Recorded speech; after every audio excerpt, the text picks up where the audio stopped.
Hello friends, आज के इस वीडियो में मैं ट्रांजिटिव और इंट्रांजिटिव वर्ब की बात करूंगा। तो चलते हैं हमारे पहले ट्रांजिटिव वर्ब की तरफ। अब जो ट्रांजिटिव वर्ब, जैसे कि नाम से पता चल रहा है ट्रांजिटिव, क्योंकि ट्रांजिटिव कहां से आया है? ट्रांजिट से। और ट्रांजिट का मीनिंग क्या होता है? ट्रांसफर। मींस ट्रांजिटिव वर्ब वो वर्ब होती है जो अपने एक्शन को ट्रांसफर करती है।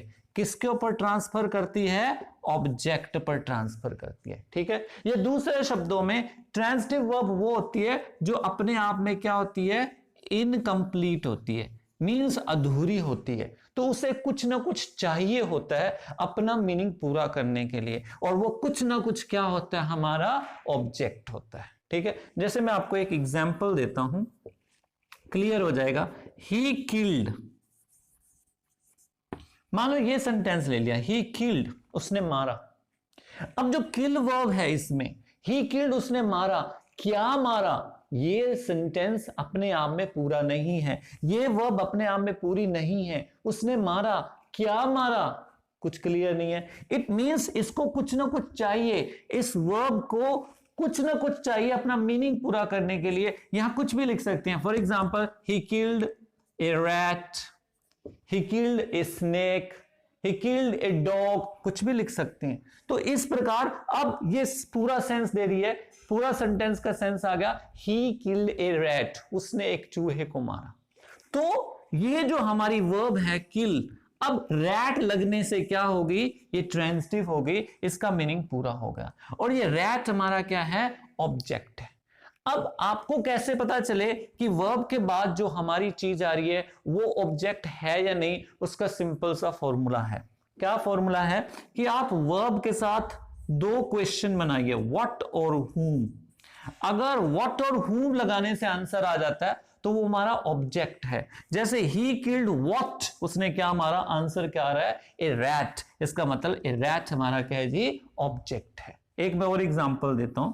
For example, he has beaten Ram।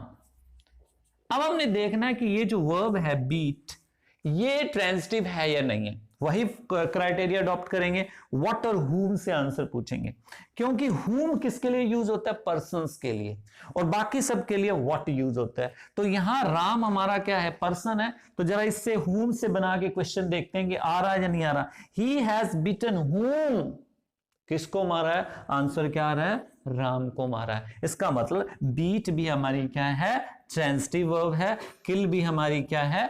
Transitive verb है। तो वेरी सिंपल फॉर्मूला है। फॉर्मूला क्या है? कि आप वर्ब के साथ व्हाट और whom का आंसर क्वेश्चन कीजिए, उससे बनाइए। अगर क्वेश्चन का आंसर आ जाता है तो हमारी वो ट्रांजिटिव वर्ब है। अगर क्वेश्चन व्हाट और whom का नहीं, अगर व्हाट और whom क्वेश्चन लगाने से आंसर नहीं आता तो इसका मतलब वो हमारी इंट्रांजिटिव वर्ब है। क्लियर? और दूसरा मैं आपको बता दूं, जो हमारा ऑब्जेक्ट होता है उसमें मोस्टली वो किस रूप में आता है? नाउन और प्रनाउन के रूप में आता है।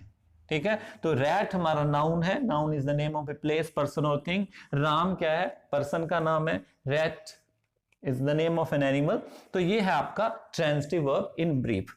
अब हम इंट्रांजिटिव वर्ब देख लेते हैं और फिर कुछ एग्जांपल से उनको आइडेंटिफाई करना सीखेंगे। तो इंट्रांजिटिव वर्ब, इंट्रांजिटिव वर्ब, नाम से पता चल रहा है इंट्रांजिटिव। इन मैंने, इन का मीनिंग क्या होता है? इन एज ए प्रेफिस आ रहा है, इसका मीनिंग नॉट है। इंट्रांजिटिव मतलब क्या होता है? Not transferable verb. मींस एक ऐसी वर्ब जो अपने एक्शन को किसी और चीज पर ट्रांसफर नहीं करती। किसी और चीज मींस जो अपने एक्शन को ऑब्जेक्ट पर ट्रांसफर नहीं करती। या दूसरे शब्दों में ट्रांजिटिव वर्ब वो होती है, सिंपल समझा जाए, जो अपने आप में क्या होती है? पूरी होती है, इसलिए उसको अपने एक्शन को आगे ट्रांसफर करने की जरूरत नहीं होती, जिसको ऑब्जेक्ट की जरूरत नहीं होती। क्योंकि ऑब्जेक्ट का मीनिंग क्या होता है? रिसीवर ऑफ एन एक्शन, एक एक्शन को रिसीव करने वाला। क्योंकि ये अपने आप में पूरी है तो इसलिए इसको ऑब्जेक्ट की जरूरत नहीं होती। जैसे एक एग्जांपल देखते हैं, ही इज स्लीपिंग। अब इसमें वर्ब देखो, वर्ब कौन सी है? स्लीप। ही इज स्लीपिंग, वो सोया हुआ है। अब जो स्लीप है वो अपने आप में पूरी है, इसको किसी भी चीज की जरूरत नहीं है आगे। तो जो हमारी स्लीप है वो हमारी कौन सी है? इंट्रांजिटिव वर्ब है। मींस ही इज स्लीपिंग, वो सोया हुआ है। अब इसको कुछ भी आगे जरूरत नहीं है, that's why it is intransitive verb. अब आप कहोगे कि सर अगर इसमें हम ये जोड़ दें, he is sleeping on the bed, तो सर क्या ये ट्रांजिटिव वर्ब हो गई? नहीं हुई ट्रांजिटिव वर्ब, क्योंकि ट्रांजिटिव वर्ब का मैंने आपको एक क्राइटेरिया बताया था। ट्रांजिटिव वर्ब वो होगी जिसका आंसर किससे बनेगा? व्हाट और हुम से।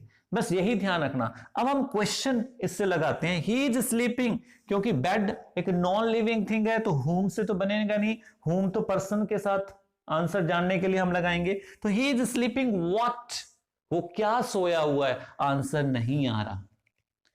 ऑन द बेड किसका आंसर दे रहा है? वो कहां सोया हुआ है, वो क्या सोया हुआ आंसर नहीं है। He is sleeping what on the bed, what का आंसर नहीं है। ऑन द बेड क्या है जी? वो कहां सोया हुआ है, वेयर।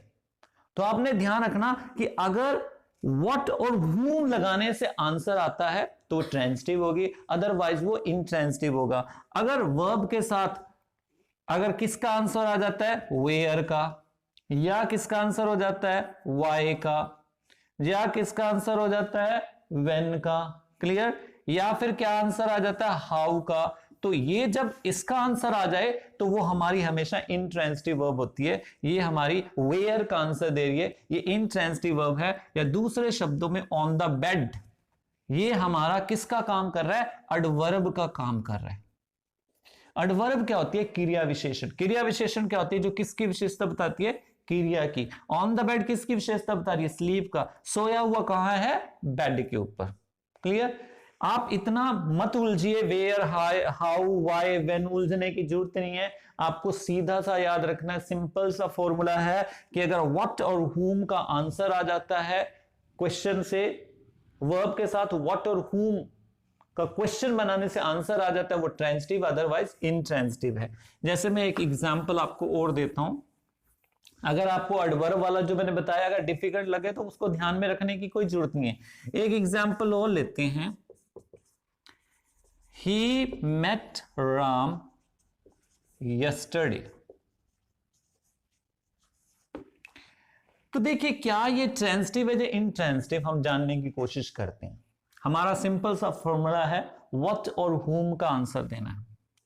क्योंकि यहां पर्सन आया हुआ है तो हम सीधा whom लगा लेते हैं। ही मेट whom, वो किससे मिला? आंसर क्या आ रहा है? राम। इसका मतलब मेट हमारी क्या है? ट्रांजिटिव वर्ब है। क्लियर? एक एग्जांपल और लेते हैं। फॉर एग्जांपल ही का ले लेते हैं, ही प्लेड एक्सीलेंटली। अब देखते हैं ये प्ले ट्रांजिटिव या इंट्रांजिटिव है। वही हमारा क्राइटेरिया है, क्योंकि अब यहां पे कोई पर्सन का नाम तो नहीं है, हम व्हाट लगा के आंसर क्वेश्चन पूछते हैं। ही प्लेड व्हाट, उसने क्या खेला। तो एक्सीलेंटली जो है वो व्हाट का नहीं है। व्हाट मींस कोई चीज, नाउन और प्रोनाउन। एक्सीलेंटली कोई नाउन और प्रोनाउन नहीं है, क्योंकि जिस भी वर्ड के पीछे एलवाई लगा होता है वो most of the time adverb होती है। तो ही प्लेड व्हाट, उसने क्या खेला। आंसर नहीं आ रहा, आंसर नहीं आ रहा। आंसर क्या आ रहा है? ही प्लेड एक्सीलेंटली, कि वो कैसे खेला। और मैंने बताया था कि जब वर्ब के साथ वर्ब किसका आंसर दे? व्हेन, वेयर, कहां, कब, क्यों, कैसे, तो वो इंट्रांजिटिव होती है। ये कैसे का एग्जांपल दे रही है, तो ये हमारी क्या है जी? इंट्रांजिटिव वर्ब है। तो मेरे ख्याल में आपको ये जो कंसेप्ट है ट्रांजिटिव और इंट्रांजिटिव वर्ब का, वो समझ में आ गया होगा। बड़ा एक सिंपल सा रूल है, कुछ कंफ्यूज होने की जरूरत नहीं है। आपको यही याद रखना है कि अगर किसी वर्ब के साथ व्हाट और whom लगाने से आंसर आ जाता है तो वो हमारी क्या होगी? ट्रांजिटिव वर्ब होगी। अगर what और whom लगाने से आंसर नहीं आता तो वो हमारी क्या होगी, इंट्रांजिटिव वर्ब होगी। It's a very simple thing, आपको यही चीज ध्यान रखनी है। क्लियर, कोई ज्यादा डिटेल में कॉम्प्लिकेट होने की जरूरत नहीं है।